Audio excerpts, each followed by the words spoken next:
America और Iran के बीच का तातुल बरकरार है। अभी भी डोनाल्ड ट्रंप कुछ ना कुछ ऐसे स्टेटमेंट दे रहे हैं जिन्हें एक धमकी तस्वर किया जा रहा है, लेकिन उनको उसी तरह का जवाब भी मिल रहा है। चाहे ईरान के पार्लियामेंट के जो स्पीकर हैं बाकर कालिबाफ, उनका भी कुछ इसी तरह का स्टेटमेंट आ रहा है, वो भी जवाबी धमकी के तौर पर सामने आ रहा है। पूरा मामला स्ट्रेट ऑफ हॉर्मुज को लेकर टिका हुआ है। अमेरिका चाहता है कि स्ट्रेट ऑफ हॉर्मुज ईरान बिला शर्त खाली कर दे, पूरी तरह से, कोई शर्त ना हो, कोई कंडीशन ना हो। और दूसरी अहम बात जो अमेरिका चाहता है वो है न्यूक्लियर पर जैसा अमेरिका चाहता है उस तरह से ही ईरान राजी हो जाए। ईरान का कहना है कि न्यूक्लियर मामले को फिलहाल हम आगे बढ़ा सकते हैं, उस पर बातचीत बाद में कर लेंगे, पहले स्ट्रेट ऑफ हॉर्मुज का मसला हल होना चाहिए। ईरान का मौकफ है कि स्ट्रेट ऑफ हॉर्मुज पर ईरान का कंट्रोल बरकरार रहेगा, वो उसके तहफ्फुजात को लेकर के अपना जो कमिटमेंट है पूरा करेगा। 28 फरवरी में जो अटैक किया था अमेरिका और इस्राएल ने मिलकर ईरान पर, उसके पहले के हालात में अब स्ट्रेट ऑफ हॉर्मुज कभी वापस नहीं आएगा। यह ईरान के कई रहनुमा बार बार बिल्कुल साफ कर चुके हैं। और अब एक बार फिर आयतुल्लाह मुज्तबा खामनेई ने इस बात को क्लियर किया है, जो ईरान के रहबर आला हैं। उन्होंने कहा है कि ईरान आबनाए हॉर्मुज में यानी स्ट्रेट ऑफ हॉर्मुज में नए कानूनी उसूल तय करेगा। आयतुल्लाह मुज्तबा खामनेई जो इस्लामी इनकलाब के रहनुमा है, उन्होंने कहा है कि इस अहम समुद्री रास्ते के लिए एक नया बाब शुरू हो रहा है और जो किसी भी सूरत में अमेरिका को शायद मंजूर नहीं है। इसलिए डोनाल्ड ट्रंप ने क्या किया है, स्ट्रेट ऑफ हॉर्मुज को अमेरिका नहीं खुलवा पाया तो उसने क्या किया कि ईरानी बंदरगाह से हटकर कुछ दूरी पर ब्लॉकेट लगा दिया, नाकेबंदी लगा दी, और जिसे ईरान का कहना है कि यह दरअसल सीज फायर का वायोलेशन है। तो मुज्तबा खामनेई ने कहा है कि अमेरिका और इस्राएल के हालिया हमलों के बाद ईरान स्ट्रेट ऑफ हॉर्मुज के लिए नए इंतजामी कवानीन नाफिज करेगा। उन्होंने यह बात जुमेरात को भी कही, इससे पहले भी वो बात कह चुके थे अलग अलग फ्रंट पे, चाहे वो ईरान के वजीर खारजा हो अब्बास अरागची, उनकी बात हो, उन्होंने इस बात को वाज़ेह कर दिया था। IRGC के कमांडर से इस बात को वाज़ेह कर दिया था।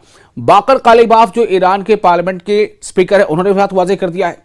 आपको याद होगा कि अभी इस्लामाबाद में जब एक दौर की बातचीत हुई थी तो उस बातचीत में जो डेलीगेशन ईरान से आया था उसमें बाकर कालिबाफ भी मौजूद थे और कहा यही गया था कि इन्हीं की क़यादत में ये डेलीगेशन ईरान का जो है वो बातचीत होगी और बातचीत हुई भी, लेकिन वो बातचीत उस तरह से नहीं हो पाई जैसा अमेरिका चाहता था कि अमेरिका की शर्तों पर हो। बहरहाल, तो इस बात को फिर से एक बार ईरान ने दोहराया है कि कौमी यौम खलीज फारस के मौके पर अपने पैगाम में यह बात को कही गई है और मुज्तबा खामनेई ने यह बात कही है, ईरान हर साल 30 अप्रैल को, दरअसल 30 अप्रैल को ईरान हर साल 1622 में गैर मुल्की कब्जे के खिलाफ अपनी तारीखी कामयाबी को याद करता है। इस साल यह दिन उस वक्त आया जब ठीक 2 माह पहले 28 फरवरी को अमेरिका और इस्राएल ने ईरान पर बगैर किसी वजह के फौजी हमला किया था, यानी अनप्रोवोक्ड जो अटैक था अमेरिका का और इस्राएल का एक साथ। आयतुल्लाह खामनेई ने खलीज फारस को मुस्लिम ममालिक के लिए एक बहुत बड़ी नेमत करार दिया। आयतुल्लाह खामनेई ने कहा कि यह समंदर और आबनाए हॉर्मुज यानी स्ट्रेट ऑफ हॉर्मुज हमारी पहचान और तहजीब का हिस्सा है और यह आलमी मईशत के लिए, वर्ल्ड इकोनॉमी के लिए एक बहुत अहम रास्ता भी है। मुज्तबा खामनेई ने कहा कि माजी में बहुत सी ताकतों ने इस इलाके पर कब्जा करने की कोशिश की जिससे यहां के ममालिक को नुकसान और खतरात का सामना करना पड़ा। उन्होंने हालिया अमरीकी और इस्राएली हमले को भी इसी सिलसिले की एक मिसाल करार दिया। मुज्तबा खामनेई ने कहा कि ईरान ने हमेशा इस इलाके की आजादी के लिए बड़ी कुर्बानियां दी हैं, जैसे पुर्तगालियों को निकालना, हॉर्मुज की आजादी और दीगर नौ आबादियाती ताकतों के खिलाफ जद्दोजहद, यानी जो कॉलोनियलिज्म था या कॉलोनाइजेशन था मगरिब का। उनके मुताबिक इस्लामी इनकलाब ने इस जद्दोजहद में एक अहम मोड़ पैदा किया है और बड़ी ताकतों के असर को कम किया है। उन्होंने कहा कि अब 2 माह बाद जब ईरान ने इन हमलों का मुकाबला किया, खलीज फारस यानी पर्शियन गल्फ और स्ट्रेट ऑफ हॉर्मुज के लिए एक नया दौर शुरू हो रहा है। खित्ते में अदम तहफ्फुज की बड़ी वजह अमरीका, इस बात को भी दोहराया उन्होंने कि यह पूरा जो रीजन है इसमें अगर कहीं अदम तहफ्फुज यानी इंस्टेबिलिटी है तो उसकी बड़ी वजह कौन है? अमरीका है। मुज्तबा खामनेई ने कहा कि गुज़िश्ता 60 दिनों में खित्ते के लोगों ने ईरानी बहरिया की होशियारी और ताकत को देखा है। उन्होंने कहा कि अब यह बात वाज़ेह हो गई है कि खलीज फारस यानी पर्शियन गल्फ में अमेरिकी मौजूदगी ही असल में अदम तहफ़्फ़ुज़ की बड़ी वजह है, इनस्टेबिलिटी की बड़ी वजह है, या खौफ हरास या डर की जो वजह है वो अमेरिका है, उसकी मौजूदगी है। मुज्तबा खानोई ने मजीद कहा कि अमेरिकी फौजी अड्डे खुद को भी महफूज नहीं रख सकते तो वो भला दूसरों को कैसे तहफ़्फ़ुज़ देंगे। ये बड़ी पते की बात जो उन्होंने कही है, इस पर स्ट्रेस देकर कहा है, चूंकि आपको पता है, आप जानते हैं कि ईरान ने शुरू से यह बात कही थी कि अगर अमेरिका या इसराइल या दोनों मिलकर हमारे ऊपर अगर हमला करते हैं, ईरान पर हमला करते हैं, तो ईरान जवाब किस तरह से देगा। ईरान अमेरिका को उन तमाम अड्डों को निशाना बनाएगा जो मिडिल ईस्ट में जहां कहीं भी हैं, चाहे वो सऊदी अरब में अमेरिकी अड्डा हो, चाहे वो यूएई में अमेरिकी फौजी अड्डा हो, चाहे कतर में हो, चाहे बहरीन में हो, चाहे जॉर्डन में हो, चाहे कुवैत में हो, और निशाना बनाया भी। और अब जो रिपोर्ट सामने आ रही हैं कि अमेरिका को जबरदस्त नुकसान पहुंचा है इन तमाम बेसिस में, उसी का हवाला देते हुए उन्होंने कहा कि जो अमेरिका खलीज फारस में अमेरिकी मौजूदगी ही असल में अदम तहफ़्फ़ुज़ की बड़ी वजह है, क्योंकि उन्होंने कहा कि अमेरिकी फौजी अड्डे ही खुद की हिफाजत नहीं कर पाए, खुद को महफूज नहीं रख सकते, तो वो दूसरों को कैसे तहफ़्फ़ुज़ देंगे। गैर मुल्कियों की यहां कोई जगह नहीं, यह बहुत साफ और वाज़ेह अल्फाज में खामने की तरफ से बात कही गई है। उन्होंने कहा कि खलीज फारस यानी पर्शियन गल्फ का मुस्तकबिल रोशन है, फ्यूचर बहुत रोशन है और इसमें अमेरिका की कोई जगह नहीं होगी। मुज्तबा खानोई ने कहा कि यह खित्ता यहां के मुल्कों की तरक्की और खुशहाली के लिए होना चाहिए। मुज्तबा खानोई ने सख्त अल्फाज में कहा है कि दूर दराज से आने वाले गैर मुल्कियों यानी विदेशियों के लिए यहां सिर्फ समंदर की तह में जगह है, यानी सीधी तौर पर एक धमकी है। कहां जगह है उनके लिए? समंदर की तह में, at the bottom of the sea. ईरानी कौम की बेदारी। मुज्तबा खानोई ने कहा कि ईरानी अवाम में एक जबरदस्त बेदारी आई है, अवेयरनेस आई है, और लाखों लोग अपने मुल्क के लिए कुर्बान होने को तैयार है, क्योंकि उन्हें पता चल रहा है कि असल में हकीकत क्या है, कौन दुश्मन है, कौन दोस्त है, कौन सही मानों में ईरानी अवाम की भलाई चाहता है, कौन नहीं चाहता, और कौन यह चाहता है कि खित्ते में आपस में यकजहती बनी न रहे। मुज्तबा खानोई ने कहा कि ईरान अपनी साइंसी, सनती और फौजी सलाहियतों को अपनी कौमी ताकत समझता है और इनकी हिफाजत करेगा। आबनाए हुर्मुज़ यानी स्ट्रेट ऑफ हुर्मुज़ का नया इंतजाम, the new management of strait of Hormuz, यह ईरान बार बार कहता रहा है।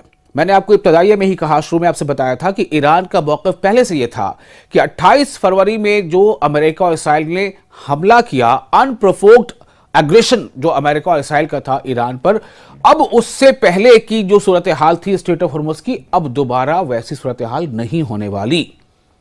अब ईरान स्ट्रेट ऑफ हुर्मुज़ को अपने काबू में रखेगा और वहां से गुजरने वाले जो भी जहाज होंगे अलग अलग मुल्कों के, उनको वो तहफ़्फ़ुज़ फराहम करेगा, उन्हें सेफ्टी और सिक्योरिटी की गारंटी लेगा, जमानत लेगा, जमानत बल्कि देगा, और उसके लिए जो वाजिबुल अदा फी हो सकती है अपने अंदाज में कहने के लिए, वो उन्हें अदा करनी होगी। क्योंकि इसके बहुत सारे पहलू हैं, माहौलियाती पहलू हैं या और भी दूसरे पहलू हैं। मुज्तबा खानोई ने कहा कि ईरान स्ट्रेट ऑफ हुर्मुज़ को नए कवानीन के तहत चलाएगा ताकि खित्ते में यानी इस रीजन में अमन और तरक्की आए, अमन आए और तरक्की आए, यानी सेफ्टी हो, सिक्योरिटी हो और साथ ही साथ प्रॉस्पेरिटी हो। उन्होंने कहा कि इससे तमाम मुल्कों को फायदा होगा, तमाम देशों को फायदा होगा। खामनेई ने बताया कि ईरान ने हालिया हमलों के जवाब में उन मुल्कों के जहाजों के लिए आबनाए हुर्मुज़ यानी स्ट्रेट ऑफ हुर्मुज़ बंद कर दी है जो हमलों में शामिल थे या उनकी हिमायत कर रहे थे, या तो जिन मुल्कों ने हमला किया था उनके जहाज यहां से गुजरने पर हमने रोक लगाई है, या जो हमलावर मुल्क हैं उनके मददगार मुल्कों के खिलाफ हमने ये पाबंदी लगाई है। अमरीकी नाकेबंदी पर नजर है और तंज किया है किसने? मैं आपको बता रहा हूं, बार बार आपसे कह रहा हूं कि बाकर कालिबाफ एक बड़ा नाम, बड़ा चेहरा, और जो अभी इस्लामाबाद में जो डेलीगेशन गया था कुछ दिनों पहले ईरान का, उस डेलीगेशन, उस वफ्द की क़यादत भी बाकर कालिबाफ कर रहे थे। उनका कहना है कि अमरीकी नाकेबंदी पर उन्होंने तंज कसते हुए क्या कहा है ईरान की पार्लियामेंट के स्पीकर मोहम्मद बाकर कालिबाफ ने अमेरिका की बहरी नाकाबंदी, जो नेवल ब्लॉकेड अमेरिका ने अभी कायम कर रखा है, उसका मजाक उड़ाते हुए कहा है कि ईरान की सरहदें इतनी लंबी हैं कि उसे मुकम्मल तौर पर बंद करना मुमकिन ही नहीं है। बाकर कालिबाफ ने एक मिसाल देते हुए कहा कि अगर अमेरिका के अंदर दो लंबी दीवारें बनाई जाएं, अगर अमेरिका के अंदर दो लंबी दीवारें बनाई जाएं, तब भी उनकी कुल लंबाई ईरान की सरहदों से कम होगी। उन्होंने तंजिया अंदाज में कहा कि ऐसे मुल्क का मुहासरा करने की कोशिश पर नेक तमन्नाएं, ये तंज कसा उन्होंने। Wish you good luck. दरअसल अमेरिका ने 28 फरवरी के हमले के बाद ईरानी बंदरगाहों पर बहरी नाकाबंदी लगा दी थी, जिसे ईरान ने गैर कानूनी करार दिया है। ईरान की कुल जमीनी और समुद्री सरहदें तकरीबन 8,700 किलोमीटर हैं। एक बार फिर सुने, ईरान की कुल जमीनी और समुद्री सरहदें, जो बॉर्डर है, वो कितनी लंबी हैं? 8,700 किलोमीटर हैं, जिनमें खलीज फारस यानी पर्शियन गल्फ, खलीज ओमान यानी ओमान सी, ओमान सागर और बहरे कैस्पियन शामिल है, कैस्पियन सी शामिल है। ईरानी सदर मसूद पज़ेश्कियान ने खबरदार किया है कि यह नाकाबंदी जंग को जारी रखने के बराबर है और इसे बर्दाश्त नहीं किया जाएगा। तो हर तरफ से ईरान बार बार यह एहसास दिला रहा है कि अमेरिका जो कर रहा है वो दरअसल ये सीज फायर का वायलेशन है, और ईरान को यह पता है कि जो अमेरिका कर रहा है उसका जो असर होगा वो पूरी दुनिया के देशों पर पड़ने वाला है। जिन देशों को भी इन खलीजी ममालिक से नेचुरल गैस या कच्चे तेल की इंपोर्ट वो करते हैं या यहां से वो एक्सपोर्ट होता है, उनके लिए ये मुश्किल खड़ी हो रही है। और इसका असर ईरान पर कितना होगा वो बहुत ज्यादा नहीं है। जैसा कि ईरान के रहनुमा बीच में कहते रहे हैं कि हमारे पास बहुत सारे खुफिया रास्ते हैं।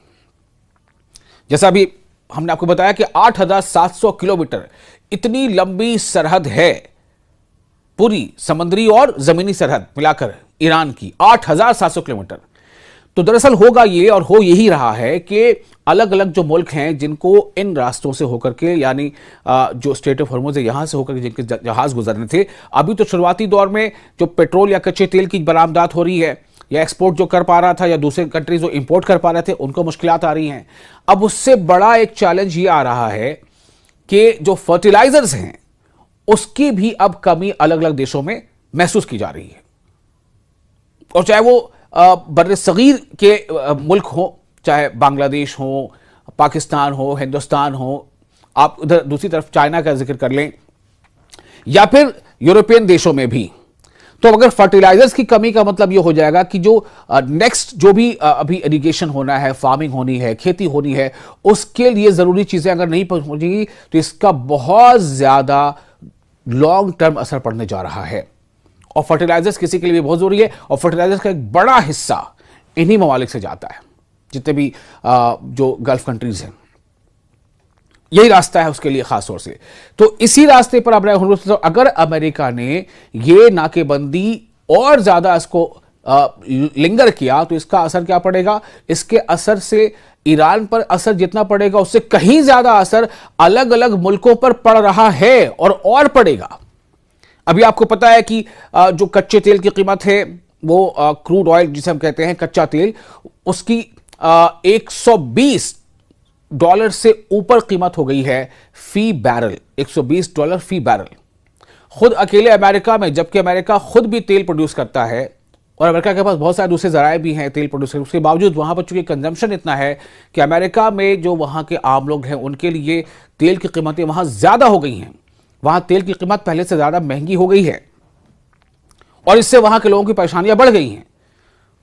तो जैसा कि ईरान के लीडरों का कहना है कि भले ही अमेरिका डोनाल्ड ट्रंप अपनी पीठ थपथपा ले, लेकिन इसका असर दरअसल दुनिया के ज्यादातर मुल्कों पर पड़ रहा है और आने वाले दिनों में और ज्यादा पड़ेगा, और ज्यादा वहां महंगाई बढ़ेगी। और इन सब के लिए जिम्मेदार कौन होगा? अमेरिका, अमेरिका के मौजूदा सदर, अमेरिका का मौजूदा इंतजामिया जो ये कर रहा है।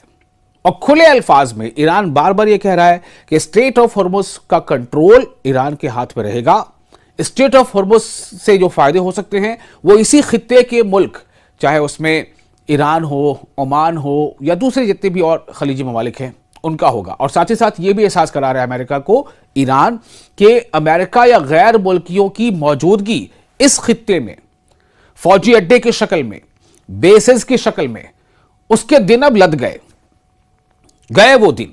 ये ईरान एहसास दिला रहा है। किस तरह से? वो ये कह रहा है, ईरान ये कह रहा है, मुस्तफा खामनेई ये कह रहे हैं कि जो बेसेस, जो अड्डे खुद अपनी ही हिफाजत नहीं कर पाए, वो भला उन देशों की हिफाजत क्या कर पाएंगे जिन देशों ने उन्हें अपने यहां जगह दी है कि आप यहां अपने बेसेस चलाओ और हमारी हेल्प करो, हमारी मदद करो, हमारी हिफाजत करो। ईरान का कहना है कि यह हमने दिखा दिया है और इसमें कोई दो राय नहीं है। अब तो अमेरिका से भी ये रिपोर्ट्स आने लगी हैं अलग अलग ज़राए अबलाग से और उनके जरिए से, प्लेटफॉर्म से, न्यूज़ प्लेटफॉर्म से, कि किस तरह की दरअसल नुकसान किस तरह का पहुंचाया है ईरान ने इन तमाम अमेरिकी बेसिस को, चाहे वो अल उदैद हो यूएई का या दूसरे तमाम बेसिस हों। बहुत नुकसान पहुंचाया है पूरे कम्युनिकेशन सिस्टम को, रडार सिस्टम को, डिफेंस सिस्टम को, वहां के हैंगर्स को बहुत नुकसान पहुंचाया है। यहां तक कि उन बेसिस में, यानी जितने भी खाड़ी के देशों में अलग अलग बेसिस हैं अमेरिका के, उन बेसिस में जो फौजी थे, जो अमेरिकन फौजी थे, उन्हें वहां से हटकर अलग अलग जगहों पर शिफ्ट होना पड़ा था, होटलों में रहना पड़ा था, एक तरह से कह लें कि शरण लेनी पड़ी थी, शेल्टर लेना पड़ा था, उनको अपनी जानों का खतरा था। और कई रिपोर्ट्स ऐसी भी आई हैं कि जब अमेरिका के इन बेसिस पर ईरान के हमले होने लगे, ईरान के ड्रोन गिरने लगे थे उन जंग के दौरान, तब इन्हें वाफिर जो प्रिकॉशंस के साथ इनकी शेल्टर मिलनी चाहिए या इनको जो हेल्प मिलना चाहिए था इनकी हिफाजत के लिए, अमेरिका का जो वजीर दिफा है, मतलब वजारत दिफा है, वो नहीं उठा पाया। ऐसी कई शिकायतें भी सामने आ चुकी हैं। तो ईरान की तस्वीर बिल्कुल साफ है, ईरान का मंजर और मंशा बिल्कुल साफ है कि स्टेट ऑफ हॉर्मुज पर उसका कंट्रोल जारी रहेगा। अब देखना यही है कि डोनाल्ड ट्रंप इसके आगे अब क्या करते हैं, क्योंकि ईरान ने यह एहसास दिला दिया है कि जितना नुकसान ईरान का आप करने का सोच रहे हो, उससे कहीं ज्यादा नुकसान अमेरिका का होगा। क्योंकि अलग अलग मुल्कों पे जहां कहीं भी इस स्ट्रेट ऑफ हॉर्मुज से होकर गुजरने वाले कच्चा तेल हो, फर्टिलाइजर हो, नेचुरल गैसेस हो, उसकी कमी उसे महसूस होगी और नतीजा यह होगा कि वहां पर महंगाई बढ़ेगी और बढ़ रही है, महंगाई बढ़ रही है। पेट्रोल महंगे हो रहे हैं, नेचुरल गैसेस महंगी हो रही हैं, एलपीजीज महंगी हो रही हैं और इसका असर मल्टीपल होकर तमाम चीजों में पड़ रहा है।